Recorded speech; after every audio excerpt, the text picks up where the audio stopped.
like, share, subscribe and press the bell icon for ऊंची आवाज India. नाजरीन, ऊंची आवाज़ इंडिया में आपका इस्तकबाल है। मैं हूं आपका मेज़बान इब्राहिम नफीस।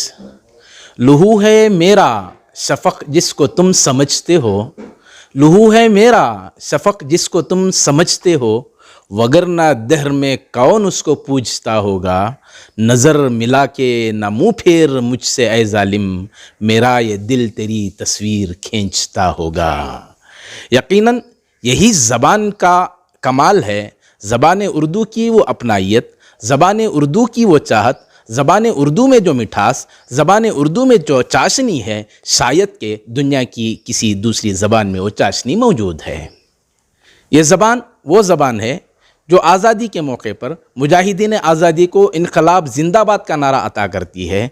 ये ज़बान वो ज़बान है जो हज़रत अमीर खुसरू को अपना गिरविदा बना लेती है। ये ज़बान वो ज़बान है जो मीर तकी मीर को अपना बना लेती है। ये ज़बान वो ज़बान है जो अल्लामा इकबाल और मिर्ज़ा गालिब को अपना गिरविदा बना लेती है। ये ज़बान वो ज़बान है जो रियासत कर्नाटक के ये एक अदबी सपूत को साहित्य दिल्ली एकेडमी की जानिब से साहित्य बाल पुरस्कार का अवार्ड अता कर देती है। यकीनन अहले जुनूब के लिए ये खुशबख्ती, यकीनन अहले जुनूब की ये खुशकिस्मती कि जुनूब का एक सपूत दिल्ली पहुंचकर एक नेशनल अवार्ड हासिल करता है, जिसे अहले अदब हाफिज़ अमजद हुसैन हाफिज़ कर्नाटकी कहते हैं। इस खुसूस में अनकरीब 2 तारीख को एक तहनीती इजलास बमकाम जमजम शादी महल बेंगलोर में मुनक़िद है, जिसके रूह रवां कर्नाटक उर्दू एकेडमी के साबिक़ चेयरमैन मोहतरम मुबीन मुनव्वर हैं।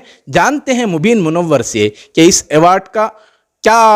अवार्ड की तफवीज़ के लिए क्या उसूल होते हैं और ये जो तहनीती इजलास हो रहा है इसके पीछे क्या बातें कार फरमा हैं। जानते हैं मोहतरम मुबीन मुनव्वर से।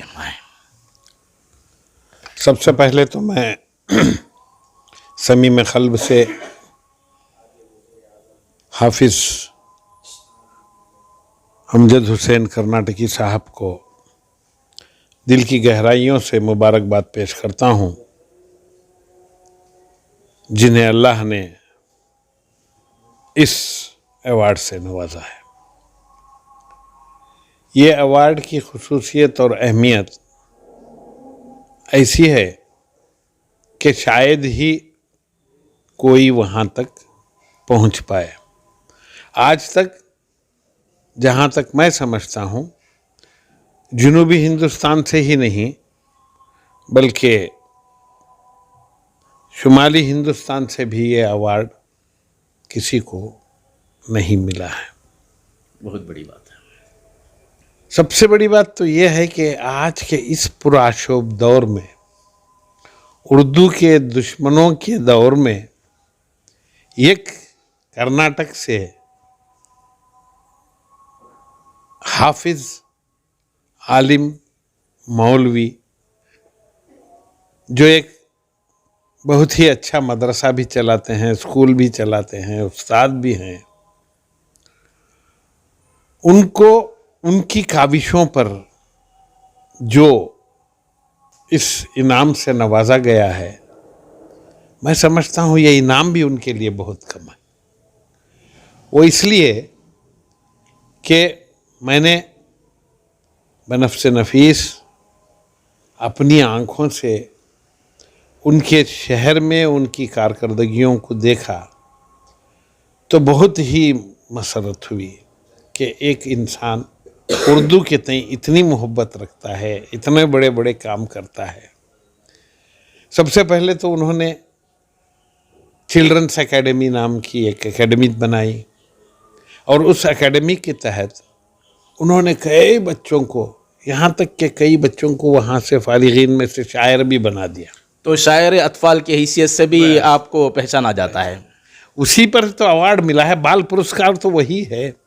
इन्होंने आज तक 99 किताबों के खालिक हैं, 99 किताबें लिखी हैं, जिसमें तकरीबन 40 किताबें सिर्फ बच्चों पर लिखी हैं। नातिया 10-15 किताबें नातिया हैं, गज़लियाँ हैं, नज़में हैं। अरे हर सिन्फ को उन्होंने बड़ी मोहब्बतों से इस्तेमाल किया है और किताबें लिखी हैं। اور بالخصوص جو بچوں پر انہوں نے تحقیق کی ہے اور بچوں کے نفسیات کو جو سمجھ کر وہاں پر بچوں کو ٹرین کیے ہیں، واقعی وہ قابل دید نظارے ہوتے ہیں۔ وہاں کے بچے، آج ہمارے اردو ادب والوں کو پوچھو تو بیت بازی کا معنی بھی کسی کو نہیں معلوم۔ وہاں آپ جا کر دیکھیے، 3 گھنٹے ہو جائے 4 گھنٹے ہو جائے، 2 گروپ بچوں کے بیٹھ کر بیت بازی میں کوئی نہیں ہارتا۔ تقریباً ایک بچے کو 4 5 ہزار شعر یاد ہے۔ اس طریقے سے بچوں کی خدمت کرتے کرتے پتہ نہیں اللہ نے ان کو کیا نوازا کہ ہر مہینے میں 2 مہینے میں 3 مہینے میں ایک بچوں کے لیے کتاب، اس میں نظمیں، نعتیں، بچوں کی طریقے سے جتنی چیزیں اس میں ہونی چاہیے ان چیزوں کو، ان لوازمات کو انہوں نے ان کتابوں میں رکھا ہے اور بہت ہی اپنے صرف خاص سے ان تمام چیزوں کو بنایا ہے اور بچوں تک پہنچایا ہے۔ اللہ تعالیٰ نے ان کی کیا کہتے ہیں کہ محنت کا صلہ یہ بال پرسکار ایوارڈ دیا ہے۔ سر، جہاں تک ان دنوں کی بات ہے، دیکھا جا رہا ہے کہ اردو کو مسلسل ختم کرنے کی سازشیں بھی عروج پر ہیں اور خود اردو دان اس معاملے میں اتنا سنجیدہ نہیں ہیں۔ یہ باتیں اپنی جگہ اٹل ہیں، اور جب بیسیکلی طور پر گراؤنڈ لیول پر بچوں پر اس طرح کی محنت ہو رہی ہے تو اس کی شاخیں ریاست بھر میں قائم کرنے پر کیا اقدامات ہو سکتے ہیں اور دیگر اردو دان اس سلسلے میں کیا اقدامات کر سکتے ہیں؟ یہ بہت ہی ضروری ہے کہ کم سے کم ہر ایک ضلع میں ایک ایسی شخصیت ہو جو اردو کا بول بالا بچوں سے کرے، بچوں سے شروع کرے۔ مجھے یہاں تک بنگلور کے سوا، بنگلور میں تو کوئی ایسا ادارہ نہیں ہے جہاں پر آپ کی جانب سے بھی کچھ پہل ہوتی ہے اس خصوص میں؟ انشاءاللہ ضرور کریں گے۔ ہم چاہتے ہیں کہ بہت کچھ کرنا ہے، مگر اب ہماری عمر کا بھی تقاضا ہو گیا ہے، اب ہم یہ دوڑ بھاگ کر نہیں سکتے۔ آپ جیسے نوجوان اگر ہمارے ساتھ رہیں گے تو ہم ان کے ساتھ مل کر سب کچھ کر سکتے ہیں۔ ایسی کوئی چیز نہیں ہے دنیا میں کہ جو ہم نہیں کر سکتے۔ اللہ نے جتنے مسائل بنائے ہیں حضرت انسان سے ہی اس کے حل بھی بنائے ہیں۔ ہر چیز ہو سکتی ہے، ایسی کوئی بات نہیں ہے۔ تو یہ جو عنقریب پروگرام منعقد ہو رہا ہے اس خصوص میں کیا تیاریاں ہیں اور اس سلسلے میں کون کون سی تنظیمیں شامل ہیں، کیا ہے تفصیلات کیا ہیں؟ یہ کرناٹکا اردو پوئٹس ایسوسی ایشن کے ماتحت، یعنی میں اس کا جنرل سیکریٹری رہا ہوں۔ اس کے ہمارے صدر اسد اعجاز صاحب کا انتقال ہو گیا، نائب صدر صاحب کا بھی انتقال ہو گیا۔ اب اس کی بھی وہ تنظیم کو بھی اوپر اٹھانا ہے، واپس نہیں، اس کا بھی ایک الیکشن یا ایسے ہی نامینیشن میں لوگوں کو لے کر وہ بھی کرنا ہے۔ یہ تہنیتی اجلاس صرف اور صرف اس لیے ہے کہ ویسا ایوارڈ جو حاصل ہوا ہے یہ ہمارے درمیان، ہمارے ہی برادری کے ایک بھائی شاعر کو، تو ایک خوشی ہے، اس خوشی کا اظہار جو ہے ہم ان کی تہنیت کر کے کرنا چاہتے ہیں۔ صرف میں ہی نہیں، میں چاہتا یہ ہوں کہ آپ کی بھی ایک انجمن ہے، آپ کی اونچی آواز ایک ٹی وی چینل ہے، آپ خود بھی آئیں، آپ خود بھی ان کی تہنیت کریں، ایک شال ڈالیں، ایک ہار ڈالیں، کیونکہ آپ بھی اردو والے ہیں، وہ بھی اردو والے ہیں، میں بھی اردو والے ہیں۔ میں چاہتا ہوں کہ یہ ایک اچھا موقع ہے، ہم تمام ایک پلیٹ فارم پر جمع ہو کر ایسے کام کرتے نکلیں تو انشاءاللہ مجھے کیا لینا دینا ہے۔ میں بھی اسی مقام پر تھا جس مقام پر وہ گئے، اردو اکیڈمی کے وہ بھی چیئرمین تھے، میں بھی اردو اکیڈمی کا چیئرمین ہوں۔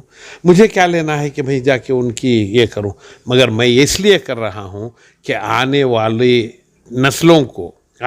نسلوں کو ہمارے طرف سے ایک پیغام دیں کہ بھئی ہم کو مل جل کر کیسے کام کرنا ہے۔ تو موجودہ اردو کی جو کارکردگیاں ہیں اس خصوص میں اردو اکیڈمی کو کس نظر سے دیکھتے ہیں سر آپ؟ دیکھیے، اردو اکیڈمی زندہ ہے ہی نہیں۔ میرا اردو اکیڈمی سے جس وقت اردو اکیڈمی تحلیل ہو گئی، میرا آخری دن تھا، اس دن جب ہم وہاں سے نکلے تو آج تک آن دی اکاؤنٹ یا آف دی اکاؤنٹ کیا کام ہو رہا ہے، کیا نہیں ہو رہا ہے، وہ اللہ اور اللہ کے وہ کیا کہتے وہ اکیڈمی والوں کے سوا کسی کو کچھ نہیں پتا۔ میں نے وہاں پر ایک ایسا क्या कहते हैं, प्रोविडेंट फंड का एक छोटा सा एक प्रॉब्लम है। आरटीआई में मैंने गुज़िश्ता फरवरी को मैंने डाला है, आज तक उसका जवाब एकेडमी नहीं दे पा रही है। तो क्या इन तमाम चीज़ों के लिए उर्दू दान भी बराबर के जिम्मेदार समझते हैं आप? इसलिए कि बिल्कुल जो खामोशी है उर्दू दानों में इस सिलसिले में क्या होना चाहिए? मैं यही कह रहा हूँ, उर्दू दान पूरे बेहिस हो चुके हैं। उर्दू वालों के पास हिस नाम की चीज़ ही मर गई। बुलाओ तो ठीक है, नहीं तो जाने दो, वाला मामला हो गया है।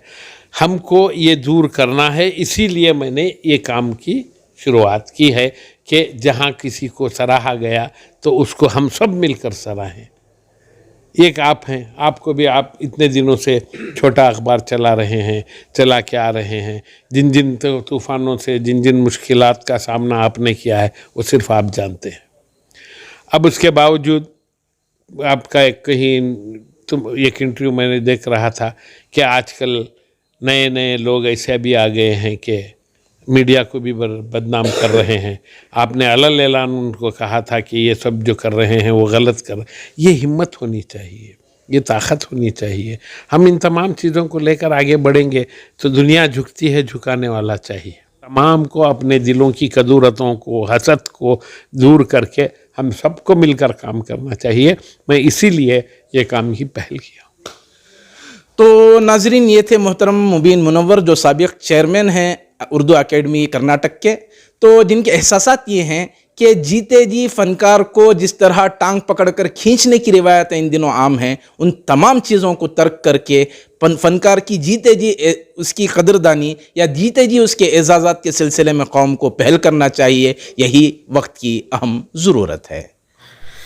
नाजरीन, हमारी ये रिपोर्ट आपको कैसी लगी हमें ज़रूर इत्तला करें, और अभी तक आपने हमारा चैनल सब्सक्राइब नहीं किया है तो सब्सक्राइब कर लें और नीचे घंटी के बटन को दबाएं ताकि हर नोटिफिकेशन आप तक बराबर पहुंचे। शुक्रिया।